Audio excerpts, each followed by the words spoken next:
All right, Rabbi, good morning. Good morning. Let us begin. Beautiful Baruch Hashem to see such a vibrant base medrash on an early Monday morning. Thank you to all of our sponsors for this morning. Share to thank our annual Talmud Torah sponsor, the Tilsa Mishpacha Beretz Yisrael, for dedicating the Shurim and Drashos this year as a zechus for Besoros Tavos for Am Yisrael. Our Talmud Torah sponsor for the month of Stephen Abba Aleinu L'Tova, Stephen Terry Zin, in loving memory of Steve's mother, Doris Zin Dvora Bas Rabbi Shmuel Yoel, on the occasion of her 5th yard site. We hope that in the merit of our Talmud Torah, the Neshama Slav and Aliyah, the families Zeinu Chamech, L'Shbarach L'Emir Hashem, bring our hostages home, allow our holy soldiers on the land, in the air, and in the sea, Emir Hashem, to be successful, B'chol Maaseh Yedehem, and shower incredible providence and protection upon our brothers and sisters in Eretz Yisrael. May we zoch Emir Hashem to see a week of continued nisim v'niflaos, safety and security for our brothers and sisters in Eretz Yisrael, a decisive victory for Am Yisrael, and Emir Hashem shalom for Am Yisrael and Eretz Yisrael. So with that, let us begin. We have a lot to do today. Baruch Hashem, a really beautiful daf as we head into these last few dapim of Maseches Shevuos.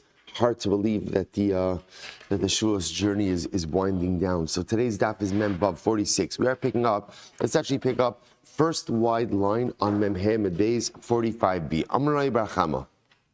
Rabbi Chama said, "Kama." Now second wide line. Kama ma'al Hashmaisa. How wonderful is this teaching? So remember again, Abba said, what teaching are we referring to?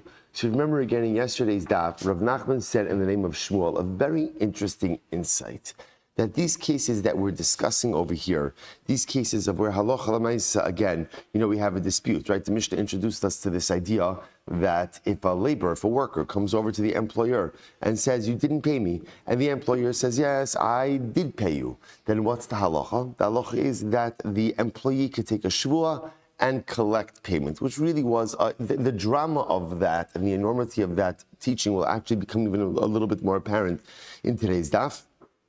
But this incredible idea that whereas normally that would be hamotzi mechavira lafaraya, you want to extract something from someone again. That's halacha 101.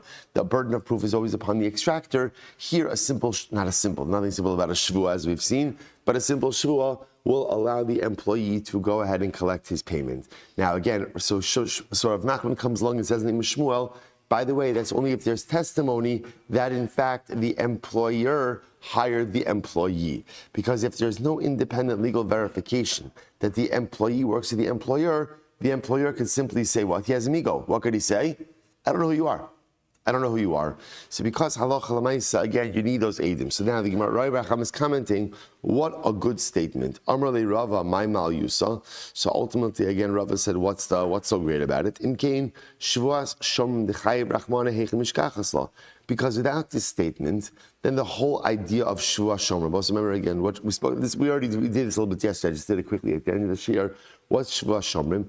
I deposit an object with a shomer. And then what happens? I go ahead and I want it back. The shomer says, whatever it is. Let's say it's a shomer chinim, an unpaid custodian. He claims it was stolen, which is a claim that would normally go ahead and exempt him. So the Gemara says, how could there ever be liability? Right?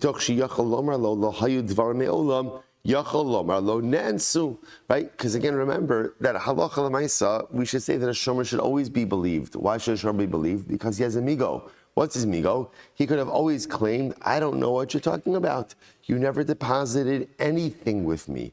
The fact that he can't make such a migo like that indicates that what? There must be some independent legal verification of his shomer status. Therefore, the Gemara says, "Da'afkile be'edim." It must be that halacha l'maisa, the object was deposited with the shomer with edim. Bitoch sheyachal lomer lo hichsartiv lecha yachal lomer lo nansu.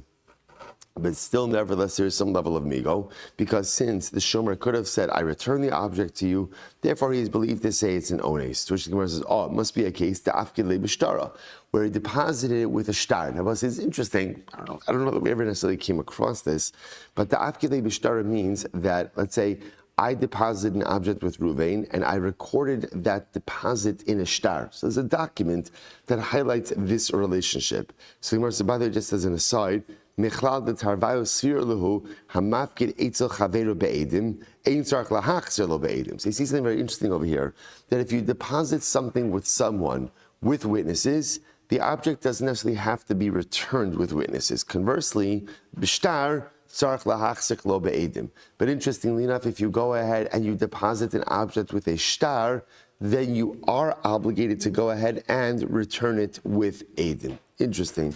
So Kari Rami Bar Chama leid Rav Sheshes.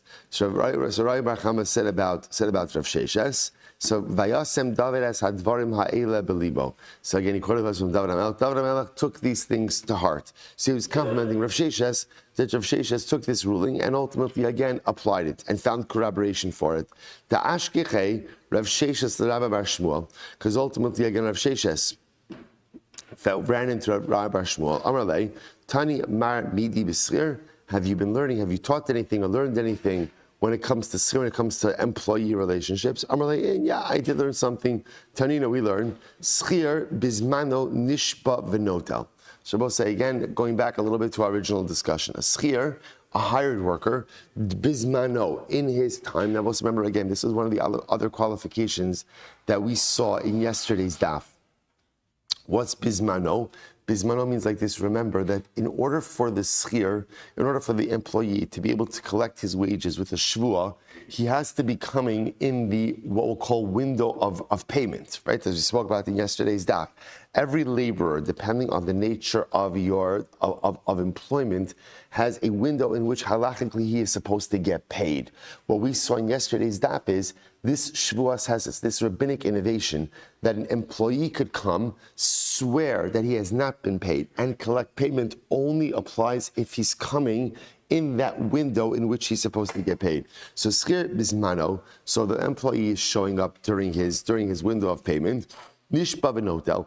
All he has to do is swear, and he's able to collect payment. The Gemara says kesad. So what's an example of this? So what's the case? Bisman sh'amarlo sechartani v'lo nasata li schari. So what's the case? So Gemara says, here's the case. Right? I go over to Ruvain, and I say, Ruvain, you hired me.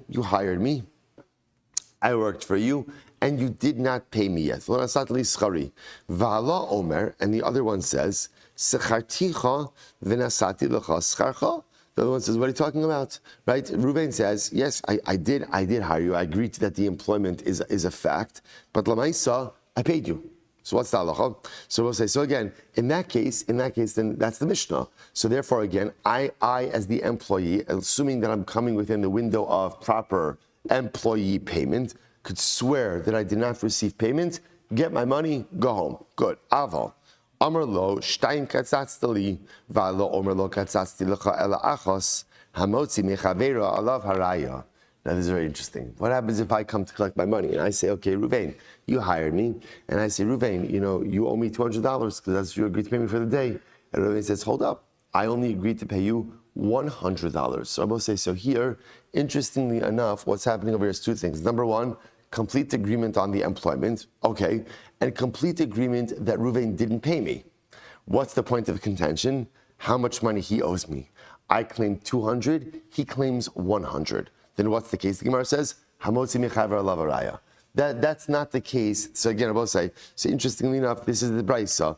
According to this brisa, in this case, the rabbinic enactment for Shvuah doesn't apply. This becomes Hamotzi mechaver alav haraya type of situation.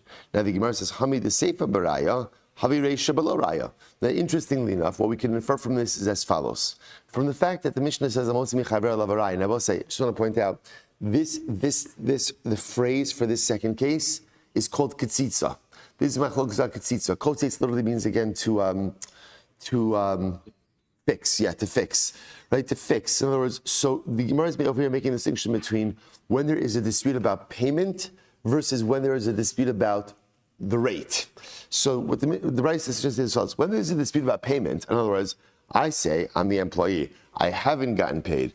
Reuven, the employer, says I have gotten paid. That's the Mishnah. Assuming that I am coming in the window in which I'm supposed to receive my payment, I take a shvuah, get paid. But if the machlokes is about rate, it's about rate. In other words, I say I'm owed 200. Reuven says I only owe you 100. That's a motzi mechaver alav haraya.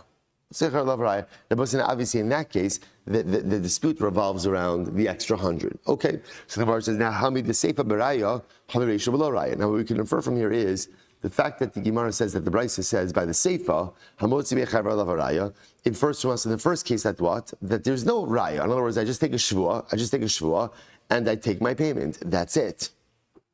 Rav Yitzchak says, top of Memba, we'll say 46a, Reisha v'Seifa Beraya.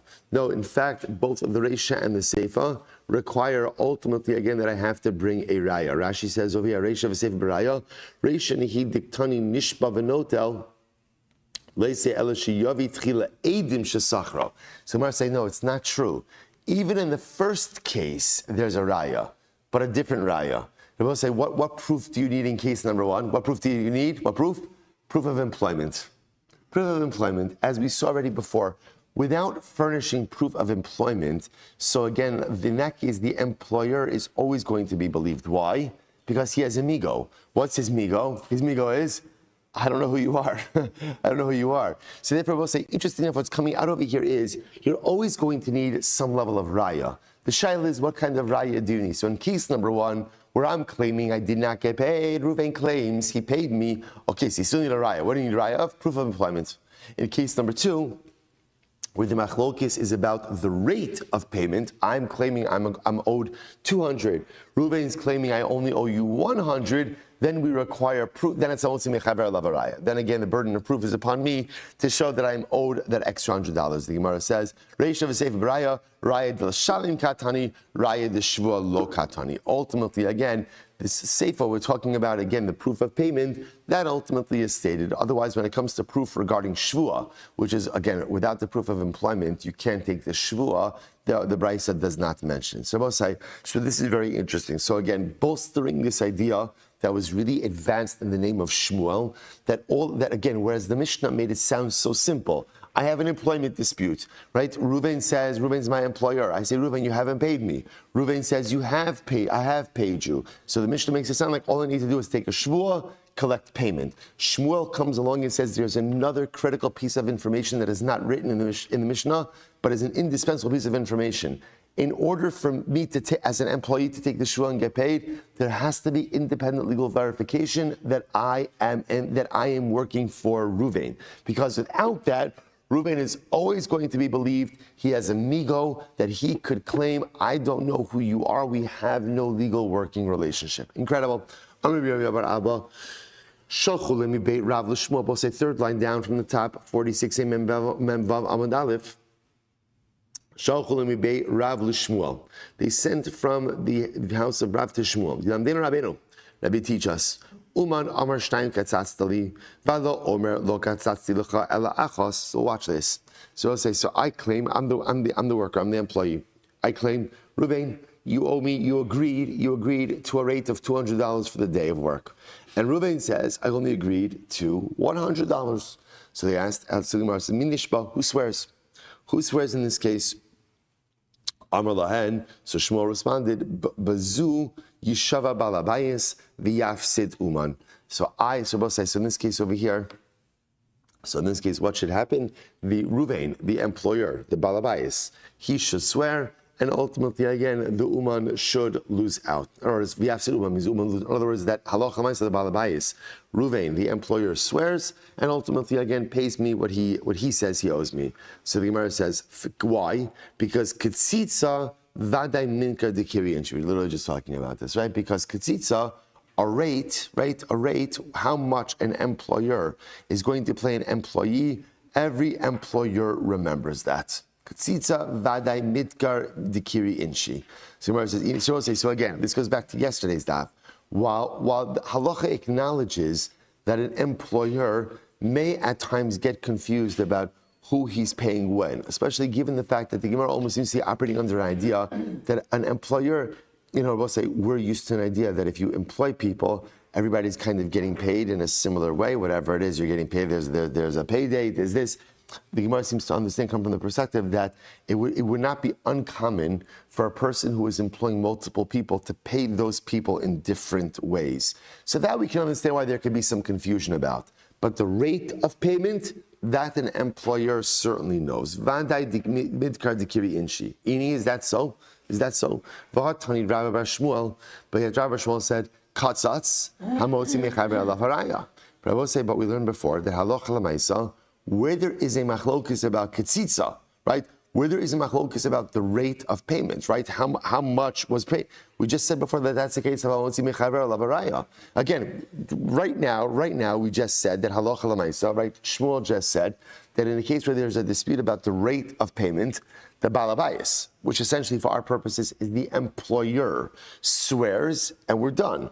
Just beforehand we said that when there's a machlokes about the rate of payment, hamotzi mechaver alav haraya, which sounds like what? The burden of proof is upon the employee, and let him prove it, and if he can't prove it, there's nothing to talk about. So what's going on over here? To which the Gemara says, "V'ilo ma'isi raya paka," and which means, by the way, that if the employee is not able to prove his point, then what? The entire case evaporates. So the Gemara says, "Amai," but why is that? We just said before, Yishava balabayis yaseduman. Let the balabayis swear.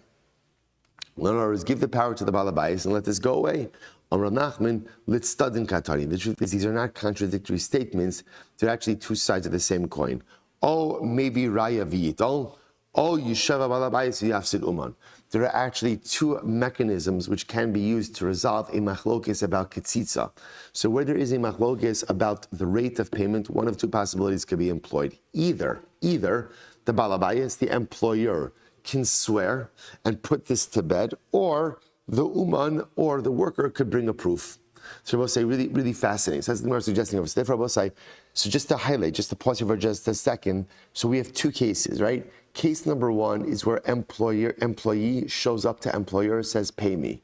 Employer says, I paid you. Employee says, no, you didn't. What's the halacha in that case? That's our Mishnah. Shevuos says the employee swears, I did not get paid. He gets his money. Important halacha caveat, there must be independent legal verification of the employment before, in order for that Shevuot to work. Okay, case number two, employee shows up, employer, you owe me $200 for a day of work. Employer says, no, I only owe you 100. That is called the machlokes about kitzitza. That's lashon kitzitza, about the rate, about the set rate. What do you do over here? So what the Gemara is now suggesting is there are two ways to resolve this case. Either hamotzi mechaver alav haraya, the burden of proof sits upon the employee to show that he's really owed $200, or the balabayis, the employer, could take a shvuah and put this entire case to bed. So Gemara says, Meisvei, the Gemara is a kasha. Hano sein talisa lu'uman. So listen to this. I give my talis, I give my cloak to Ruvain. Right? Ruvain is an uman. Ruvain is a what's the word? Craftsman. Thank you. Sorry. Craftsman. You ever have a Monday that feels like a Thursday? You know, that's because Gemara says good. Sorry. Hano sein talisa lu'uman. So someone goes ahead and gives their talis, gives their cloak to a craftsman. So I'm giving it to Ruvain. So Uman Omer katatz telishtayin. So Ruvain says, okay, that'll be $200. Right? V'hala Omer lo katatz l'achas. And I say, Ruvain, what are you talking about? I only agreed to 100. That's all I agreed to. So what's the halacha? Now this case is interesting. Why? What's the wrinkle over here? The wrinkle is that there's an object involved. So watch this. Kolzman shetalis biad uman. So if Ruvain is in possession of the talis, al balabayis lahaviraya. Ultimately, again, so it's on me, meaning on me, to bring a raya that I only agreed to $100. So we'll say, so this is also like a shtikal motzi mechaver alav haraya, right? Because essentially, if I want my talis back, the burden of proof is upon me to show that I only owe him $100. Nasnalo, however, if Ruvain gave me back my talis, bismano, if ultimately, again, Ruvain is claiming his wages in the appropriate time, nishpa v'notel, he could swear that he's owed the 200 and he gets the money. Avers mano, but again, if it's after the normal window for a wage collection, then amotzi mechaver alav haraya. The Gemara says, what do you see from here? Bismano, mihu nishpa v'notel. Now we'll say, so again, just to highlight over here, we have over as a machlokes about ketzitza. Right? This is a machlokes about what is the set wage level. What is the set wage level? Right? And yet, again, what's happening over here? Bismano, nishpa v'notel. We see that ultimately, again, the uman, the employee, is able to swear and extract it. Amai, but I don't say based on what we just said before. Yishba balabayis v'yafsiduman. We just said before that whether is a machlokes about kitzitza, what could happen to balabayis? The employer could go ahead and take a shvuah and go ahead and put this whole matter to bed. Aranach Rabbi Yitzchak, Hamani Rabbi Hudahi. It's Rabbi Huda. Damar Kolzman Sheshvuah Nota Eitzav Balabayis Schir Nishba V'Notel. Rabbi Huda is of the opinion that wherever you have a shvuah that technically rests with the balabayis, the employer, Chazal flipped it and allowed the employee to take it and put the matter to bed. Take a look at Rashi. Rashi says over here, Rabbi Hudahi, V'hachanami shvuah eitzav balabayis himin Torah shar modim b'mikzas. So as I said, interestingly enough, this is Rabbi Yehuda. Now remember, this is a modim mixas case, right? Why is it a modim mixas case? Because remember, Reuven is fixing my cloak. Reuven says, I owe him $200. I say I only owe him $100. So technically speaking, that's modim mixas, that's biblical shvuah. So apparently the Gemara is suggesting over here that this is the position of Rabbi Yehuda. And Rabbi Yehuda holds that what Chazal did is when in an employment case, you have a shvuah by the employer, ultimately, Chazal flipped it to the employee. So Gemara says, 1 second. Hey, Rabbi Yehuda, which Rabbi Yehuda are you referring to over here? So Ilema Rabbi Yehuda Demas Nisin. If he says Rabbi Yehuda of our Mishnah, so I don't understand, how does that work? Achmuri kamachmir. Rabbi Yehuda in our Mishnah is machmir. Right? Because Rabbi Yehuda in our Mishnah was the one who said that even by an employee, the ability of an employee to go ahead and swear and collect his wages is only in the case of modeh mixas. Tisnan, Rabbi Yehuda Omer, Achete sham mixas odah. Right? Whereas Chazal allowed the employee to swear even when the employer denies the entire wage, Rabbi Yehuda said the employee is allowed to swear only when there's a partial admission on the part of the employer. So Rabbi Yehuda is more machmir. Other Rabbi Yehuda the Braisa. Rather, what's Rabbi Yehuda of the Braisa? What's Rabbi Yehuda of the Braisa? The Sanya, Schir, Kozman Shalo, Avra Alav Zmano, Hare Ze Nishba V'Notel. Rabbi Yehuda of the Braisa says that when it comes to an employee, as long as he is petitioning for his wages in the appropriate window of wage collection, he swears and collects. Ve'im lav, but if he's after his window, eino nishba v'notel, ultimately again he cannot swear and collect. Vam Rabbi Yehuda imasai bizman sha'amar lo tein li schari chamishim dinar sheyesh libiyatcha. Rabbi Yehuda says, when is this? That the schir has the ability to swear and collect. When is that? When again the employee comes along and says, give me my wage of 50 dinar. V'hu omer, meanwhile the employer says, his kabalta mehen dinar zav. All right, but the employer says, I've already paid you part of that wage. O sha'amar lo, shtayim katzatzta, v'alo omer lo katzatzti lecha ela achas. Or the employee says, you owe me $200, and the employer says, I only owe you $100. Aval amar lo secharticha me'olam. But if the employer says, I never hired you at all, osha amar lo secharticha v'nasati lecha scharcha, or he says ultimately again, I paid you your entire wage, then amotzi mechavera alav harayo. Then in that case over here, Rabbi Yehuda says that aloch l'maisa, that's going to be a motzi mechaver alav haraya. Fine. So maskif Rav Shisha Brei Ravidi. So Rav Shisha Brei Ravidi brought up the following kasha. Ela katzitz Rabbi Hudi v'lo Rabbanan. So you're going to say then that according to this, that the Ktsitsa case reflects the view of Rabbi Yehuda and not the Rabbanan. How does that make sense? Hashta hechi demachmir Rabbi Yehuda makili Rabbanan. Right? In a normal case, where Rabbi Yehuda is machmir, the Rabbanan are mekel. That's the case of Osai and Mishnah. Right? Because in the Mishnah, Rabbi Yehuda says the only time that a schir could take the shvuah and collect his wage is only when what? Only when there's a partial admission on the part of the employer. Whereas the Tanakhama said, the Rabbanan said, even if there's a total denial. So in a case where Rabbi Yehuda is machmir, the Rabbanan are mekel, Heicha de Mekel Rabbi Yehuda Machmir Rabbanan. In the case Rabbi Yehuda is Mekel, right, which is the case of Ketzitza, the Rabbanan going to be Machmir. Ve'elamai Rabbanan, right? You have to say the case of Ketzitza is also the Rabbanan. Ve'elahadetani Rabbi Shmuel Katzatz Hamotzi Mechaver Alav Haraya. So when we said that there was a machlokes about the setting of the wage, right? So that's the case again of where, right? An employee goes over to employer, pay me $200 for the day. Employer says I only agree to 100. So the Gemara says, money. So therefore, I will say when the Brisa says before that halacha l'maisa in a case where there's a machlok is about ketzitza. So again, employee says you owe me 200. Employer says you only agreed to 100. That's a case of hamotzi mechaver alav haraya. Whose opinion is that?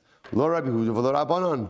Ela Amar Rava. We'll say first one line at the bottom. Pak miflagi. Both is actually very interesting. Here is the source of their machlokes. Rabbi Huda savar b'daraisa avdulei takana avdulei takanta l'schir u'b'drabanan havi takanta v'takanta l'takanta lo avdinan. Okay, so we'll say now watch this.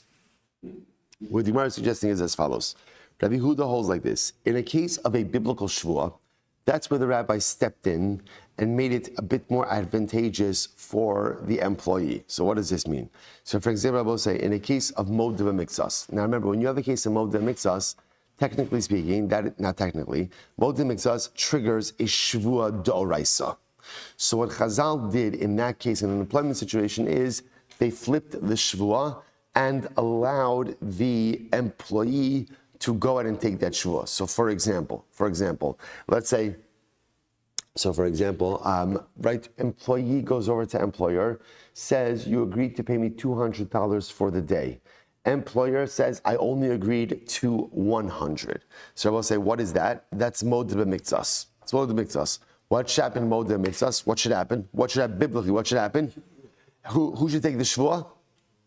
Who should take the shvuah in that case? The employer. Right, because he's the one who's making the whole, he's admitting part of a claim. Whenever you admit part of a claim, that triggers a shvuah. According to Rabbi Huda, Chazal then made a takana. What was their takana? They flipped the shvuah, allowing the employee to take the shvuah. Because what that does is that gives the control to the employee to be able to collect his wages. But the only time, according to Rabbi Huda, the only time ultimately again that Chazal made this takana is in a case of a biblical shvuah. So in a biblical shvuah mixas, they said that halacha l'maisa, we're going to flip the shvuah and allow the employee to take the shvuah. U'b'drabanan, but ultimately again, right, in a case ultimately, let's say shvuah drabanan. And we'll say, what's an example of a shvuah drabanan? So let's say again, where employee shows up and says to the employer, you owe me $100 for the day. And the employer says, I paid you. I paid you already.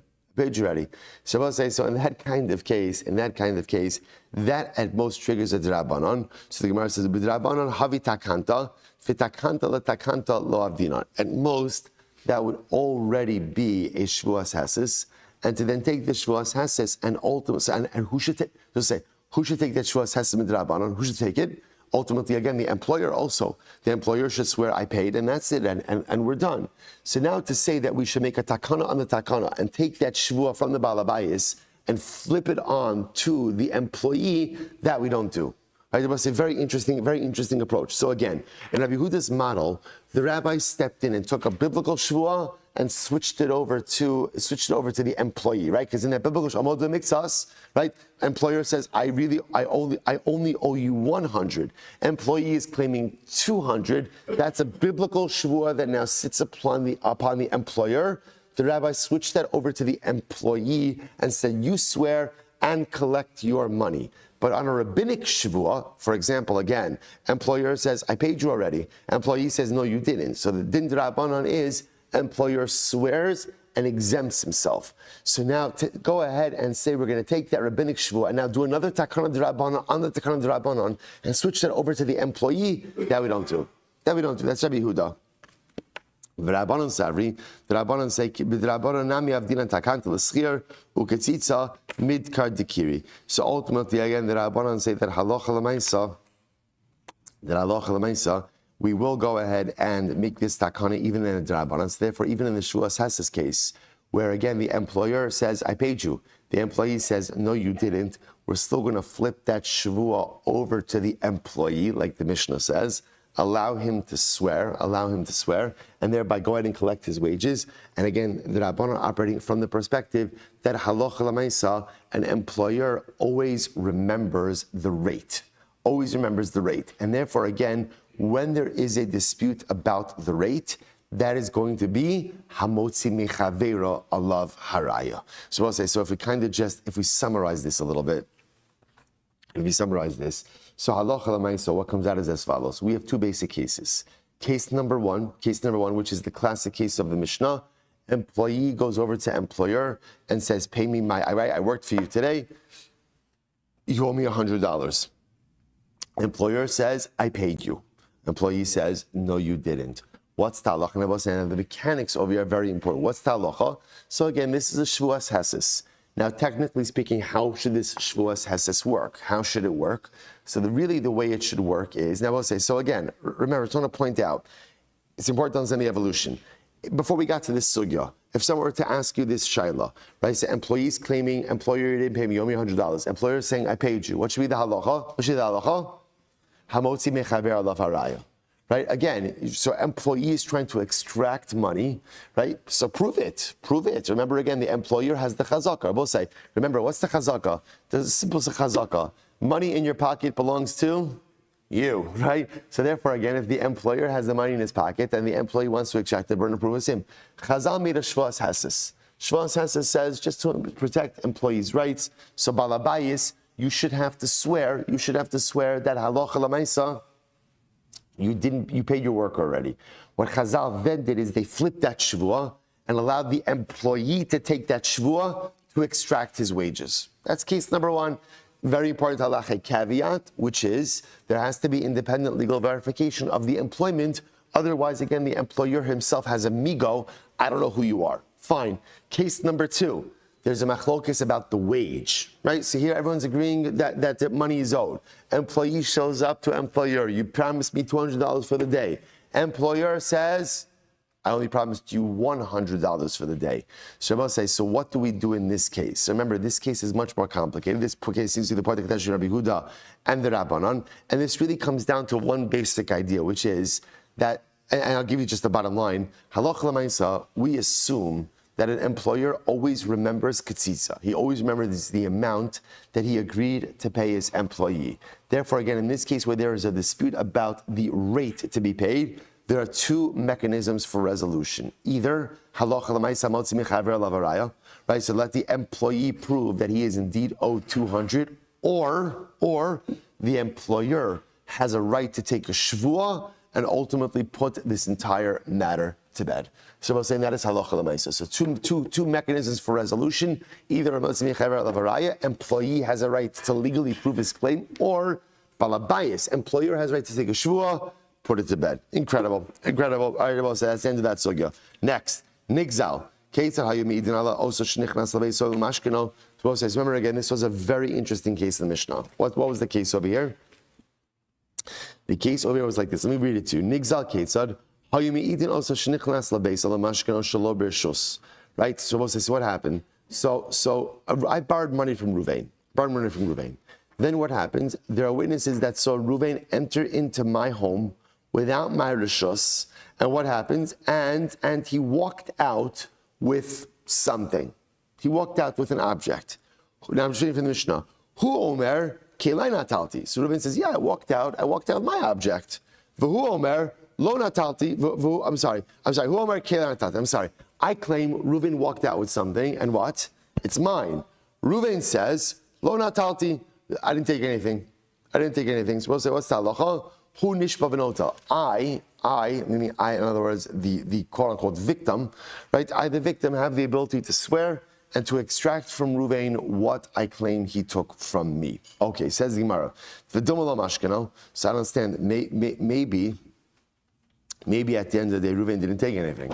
I know that he took something. Gemara says, Milo amrav Nachman hai man dinakit nar gabi adei. So we'll say, so again, what's interesting about this is, remember, Ruvain's claiming he didn't. All there are witnesses. Remember, what do the witnesses see?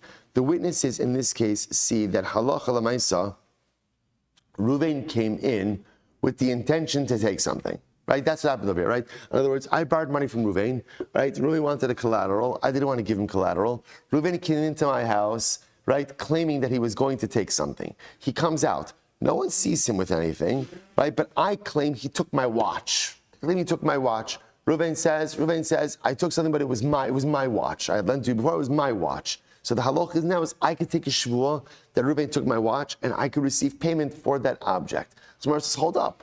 How do you know that Reuven took anything? As much as Reuven maybe went in with the intent to take a collateral, how do you know that he actually took something? This is very interesting. Gemara says, Mila Amar Rav Nachman, Hayman, listen to this. After Rav Nachman said the following case, listen to this. Hayman, dinakit narga biyadeh. If a guy took an axe in his hand, V'amar, Ezel va'alakte ledikla de planya. Let's listen to this. And he's right. So Reuven has an axe. Reuven is fuming mad at Shimon. He says, you know what? I'm going to chop down Shimon's palm tree. I'm going to chop down his palm tree. Right? So the Gemara says, V'shtachach de katal v'shadi. And it turns out that they don't say, so, okay, it's like there's like different episodes happening over here, or different events. Right? I hear Reuven say, I'm angry at Shimon. I'm going to chop down his palm tree. Okay. The next thing I know, what do I find? Shimon's palm tree has been chopped down. So the Gemara says, Lo amrinan duhu katle. You cannot necessarily assume that it's Reuven who did it, right? Why? The Gemara says, in other words, all I have over here is circumstantial evidence, right? What do I have? I have Reuven with an axe and angry. Now, generally not a good combination, right? But I have Reuven with an axe and angry, threatening to do something, and then again, Shimon's palm tree is lying on the ground. Okay, so there's a lot of circumstances, but what am I lacking? What don't I have? I don't have eidos that Reuven actually cut down the tree. So what I say, so the halacha is you can't assume that Reuven cut down the tree. What do you see from here? It's incredible. Alma, avid inish de gazim below avid. What do you see from here? People exaggerate and don't carry through. So I say, by the way, what a line. What a line. Avid inish de gazim velo avid. People spend a lifetime talking about what they're going to do, but it doesn't mean they do it. And I both say, it stings a little bit. No, the line stings a little bit. It'd be very nice if it was talking about other people. Hurts a little bit when it's talking about me. Right? We all do this. We speak about that. Right? We speak about what we're going to do. We dream about what we're going to do. We make plans for what we're going to do. We have clarity, a vision for what we're going to do. Only one little problem, which is we don't actually get around to doing it. And Gemara says this is human nature. Avid inish de gazim velo avid. People speak about, and again, Sigat, even the most beautiful and glowing of flowery terms of all the things they're going to accomplish, sometimes it's just a failure to execute. Overwhelming. Hachanami, the gazim below of it. So maybe over here also, right? When Reuven walked into my house, right? Reuven lent me $1,000. He walks into my house without my permission, claiming he's going to take a mashkon. Then he walks out. Maybe he didn't really take anything. Right? So in other words, we see people talk about what they're going to do, but they don't do it. To which the Gemara says, Ema umashkina. No. It must be the case of where none of the witnesses actually saw Reuven walking out with an object. They actually saw him walk out with something. I have say my mashkina. Okay, so let's see what he walked out with. Why don't we just understand?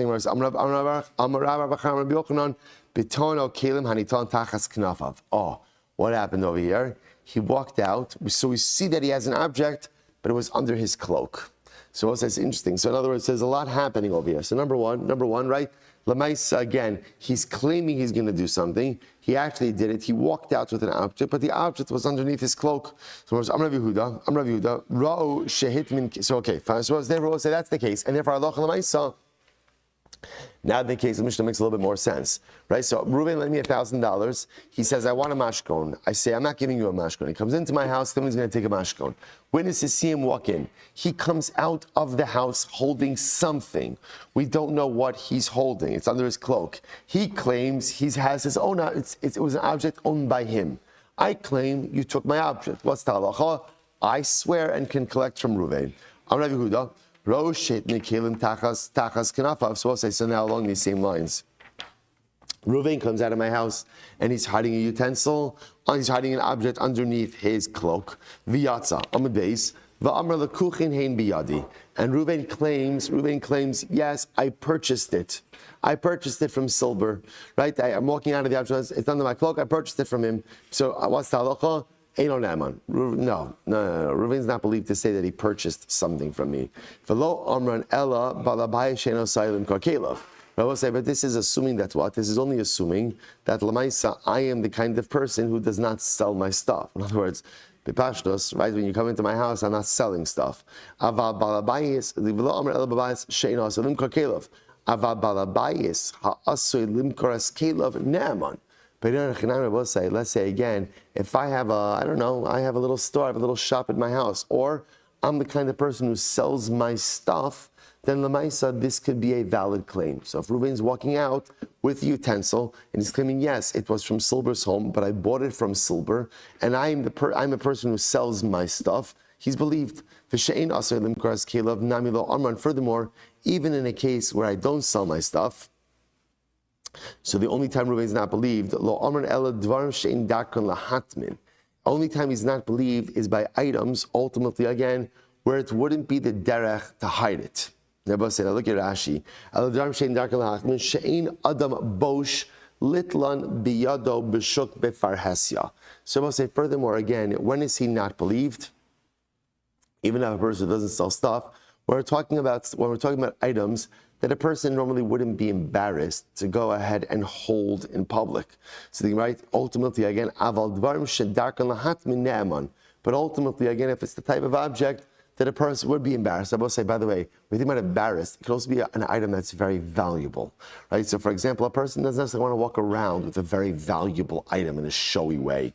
V'she'in darkan lahatmin. Furthermore again, even with an object that you wouldn't normally hide, nami lo amran, Ela inish delot tznia. A person is not very modest. Aval inish de tznia, but a very modest person, even with a non-flashy object, hainu arche. It would be common for him to put the object underneath his cloak. Furthermore, v'lo amran ela ze omer shu'ulin v'ze omer lekuchin. Furthermore, again, we're only talking about over here where there's this point of contention, right? Where I'm claiming the object is borrowed, but ultimately, again, Reuven's claiming that he bought it from me. Aval bignuvin, but ultimately, again, if I claim that it's stolen, lav kol kamini lachzuki inish began v'lo mechaskinon. I'm not necessarily believed to automatically say that Allah chalamayso Reuven is a ganov. Furthermore, we're only talking about items that would normally be rented or borrowed. Aval dvarim she'nasuin lahashir lahaskir ne'eman. But I will say when it comes to objects, ultimately, again, that are not normally borrowed or rented, ultimately, again, that's what I'm ne'eman to take the Shevuah. Okay, so Gemara gives you an example of this. Just an interesting case. The Shalach Rav Huna bar Avin sent the following idea: Dvarim ha'asuyin lahashir lahaskir. If you normally have objects, right, items that are normally borrowed or rented out, va'amar lekuchin hein biyadi. And what happens? So let's imagine the following scenario, right? So Reuven has an object of mine, but it's a type of object that is normally rented out or borrowed. I don't know, whatever type of object it is. And Reuven has it, right? And again, Reuven admits that, yes, these were mine. But Reuven's claim is what? I bought it from Silber. And I'm claiming I didn't sell it to you, I lent it to you. What's the halacha? So the Gemara says, Eino Naaman. Reuven is not believed to say that he bought it. Since the chazaka that these are the type of objects, ultimately, again, that are normally rented or borrowed, therefore the assumption is that this is a rental or borrowing case, not a sale case. I'm going to give you an example of this. Kiha, the Rava, apik zuga de sarbala, the sifra da'agara tamiyasmi. So there was a case that once came before Rav in the following case, that there was a man who died. We'll call him, Yaakov died. Yaakov left behind 3 sons, Reuven, Shimon, and Levi, Yisomim, and in their estate, they had a pair of scissors, but tailor scissors, right? Tailor's scissors, and a sefer of agarata. Literally, sefer of agarata. Someone came to Rava, right? Someone came to Rava, and they said, Rava, that's mine.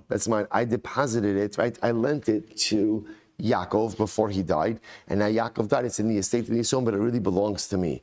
So Rava went ahead and upheld that claim. Why? Because apparently, again, so tailor's scissors and the book of Agarata are commonly items that are lent out. The items that are lent out. So therefore, again, he verified. Obviously, they have to prove the claim a bit more than just making a statement. But he verified this claim because this is actually the type of objects that are normally lent out to others. So if you look at Rashi for just a moment, Rashi says over Miyasmi Shehevi Atovea Edim Shein Shalom. And obviously, again, the case over here is where the claimant, right, the person making the claim, brought Edim that these scissors and this book of Agarata was his.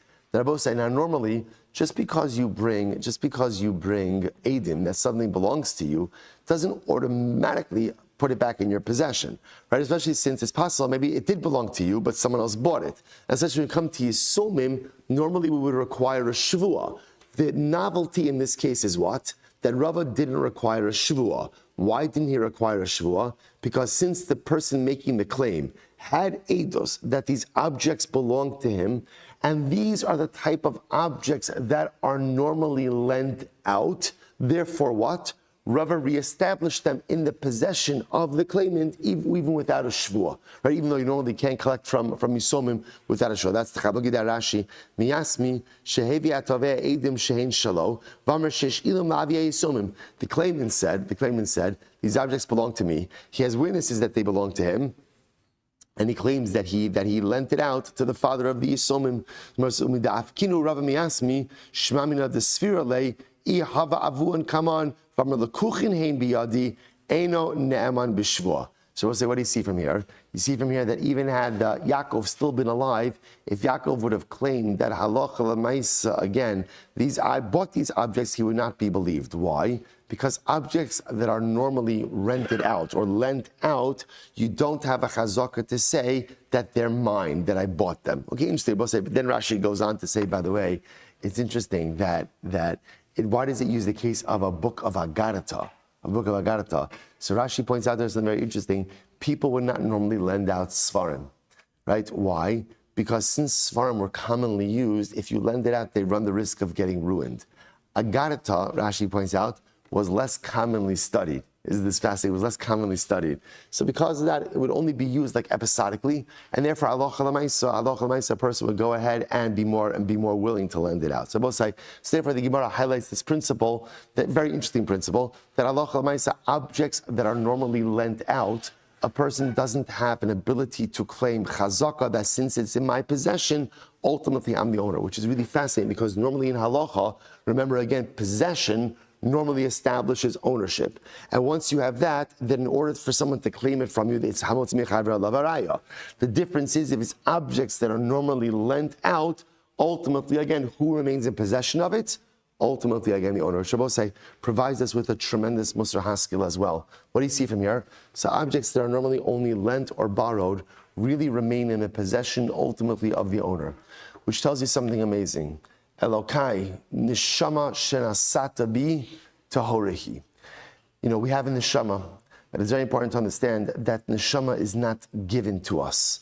That neshama is lent.